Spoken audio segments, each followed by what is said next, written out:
Alright, well hello and hope you're doing good. Today we're talking about Yesterday bass solo, and that's what you're going to learn is how to play Yesterday in its entirety on bass alone. So stick around, you don't want to miss that. And while you're here, hit that subscribe button and that bell notification and get in the loop. You don't want to miss any of the videos, the bass guitar tips and lessons that I put out almost on a daily basis. So hit that bell notification also and hit that subscribe button, get in the loop. You don't want to miss it.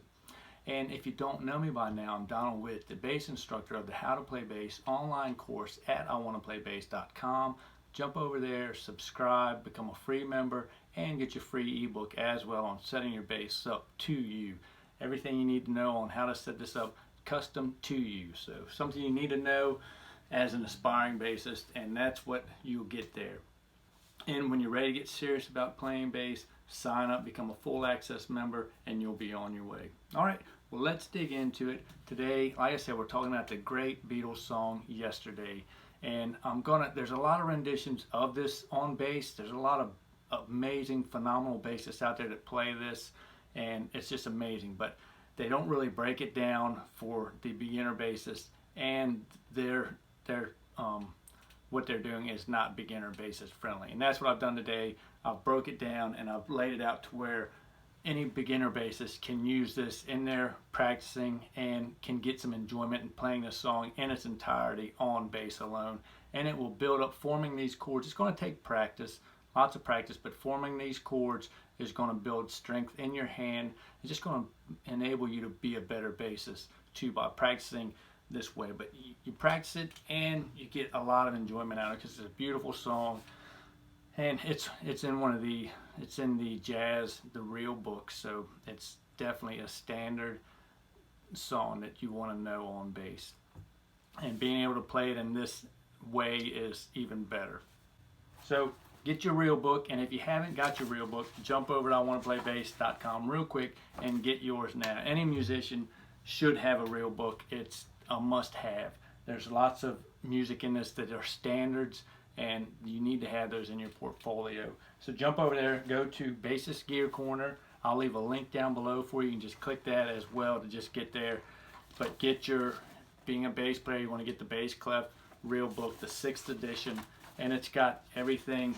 It's got over hundreds of standards in there, the chord charts of the standards that you're gonna need to know as a bassist. So if you want to add these songs to your portfolio as well, and Yesterday is in there also. So jump over there, get it today. You don't want to be without it. If you're a musician, you want to have a real book. Now here it is, kind of light, I know. This is Yesterday. Now turn this, 453. If you have your real book, it's in there. Near the end, Yesterday, it's alphabetical order, so Yesterday's at the end. So it's in there, it's in the key of F. If you'll notice the one flat in the key signature, that's in the key, that's the key of F. F has a B flat, and that's all.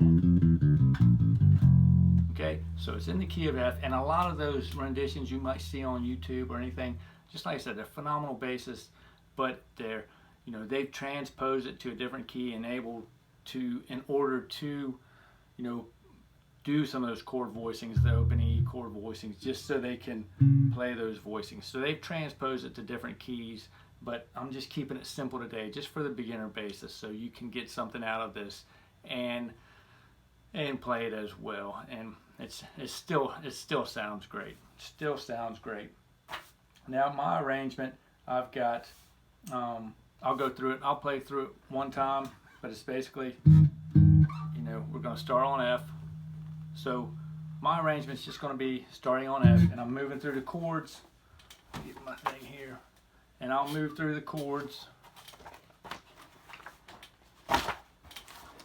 First go round, we'll do the A section, the intro, the A section, and I'm just going to voice the chords, and I'll break these down for you as we go. So in the very beginning, I just do the.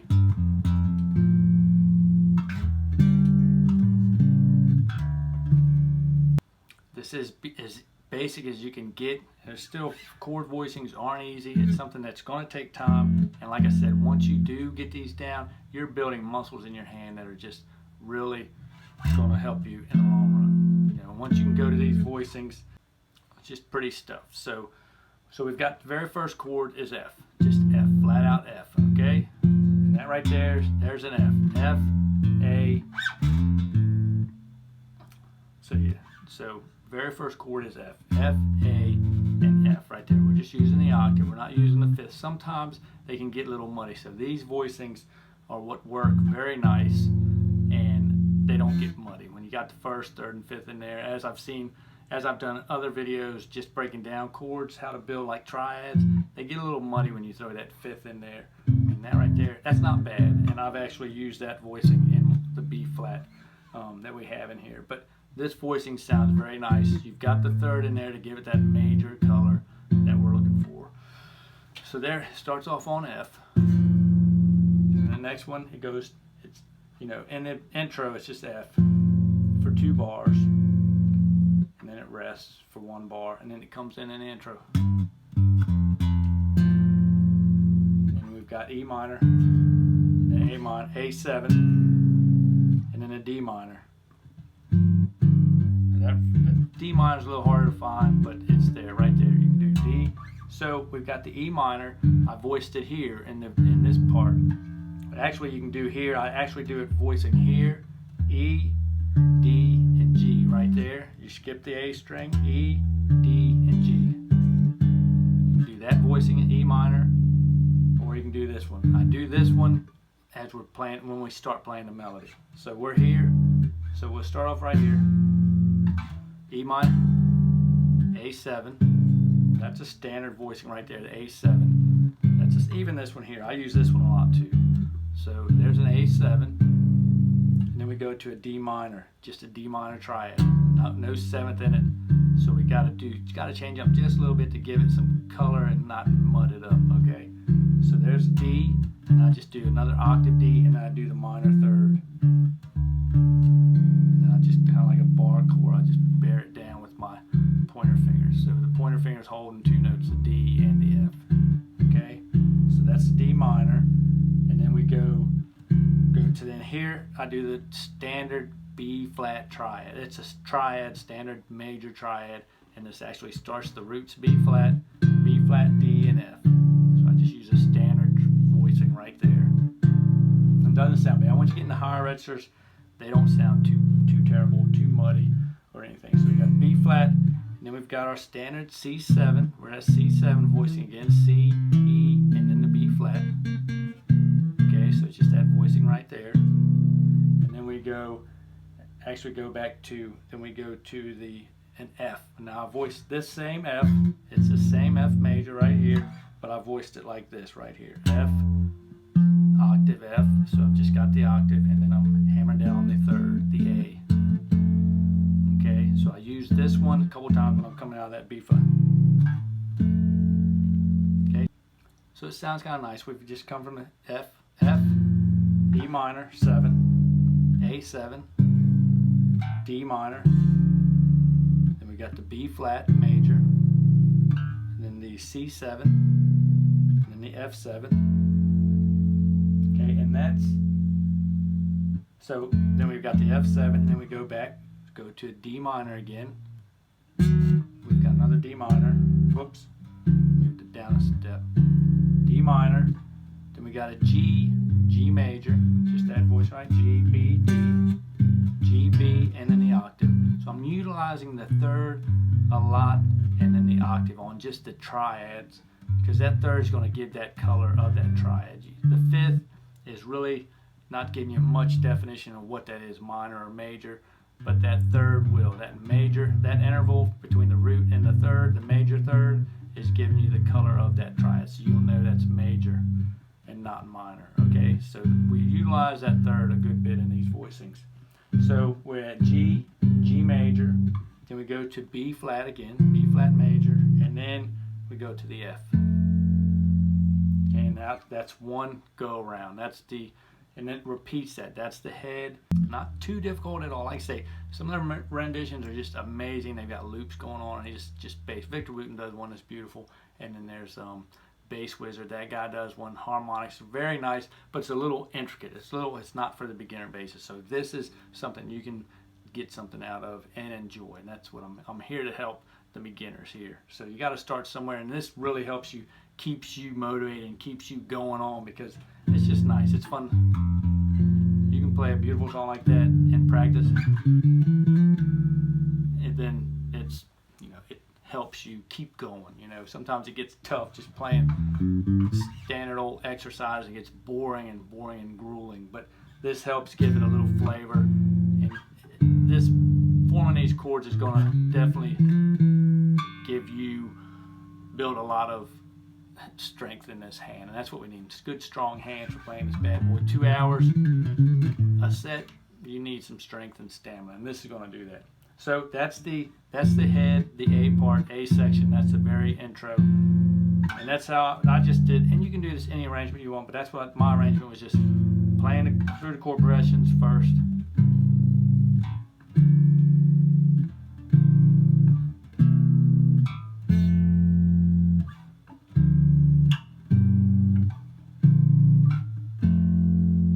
Just work through the chord progression, and then I go into the melody. And then this is where I use the E minor 7 here, because the melody is going to come right from here. The melody is going to start on A. And then right here I do just a D to help give it some color. D to E. So we got.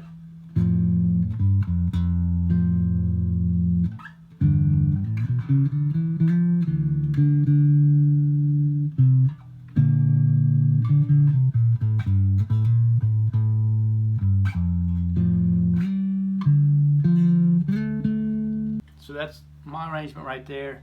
We haven't got into the B part yet, but that's the first part. So that's basically, I'm just playing through the chords. And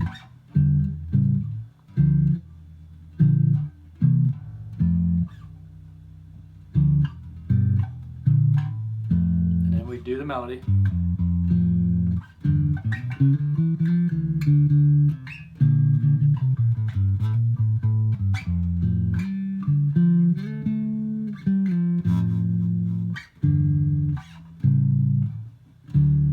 Through the melody twice, because really in the chord chart here it repeats it, so we play through the melody twice, and then after then we go into the B part, E minor 7, A7, and we do a melody. We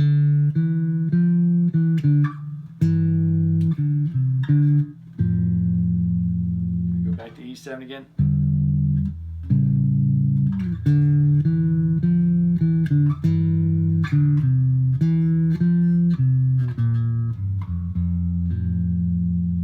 Right back into the A part. So that B part, B section, is just the melody.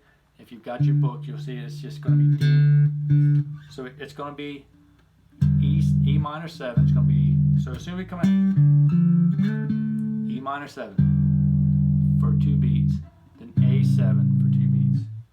Yep. So there's E minor 7 and A7 split a bar. So E minor 7, and then we've got the melody. D, E, F, E, D. We do a little, because it's a G6 there, so we do the G and then the E together.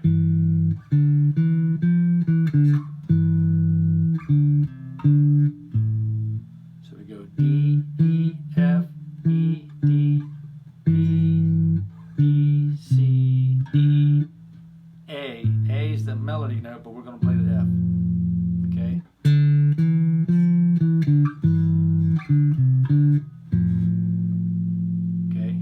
Back to the E minor 7. We do the second half of that melody.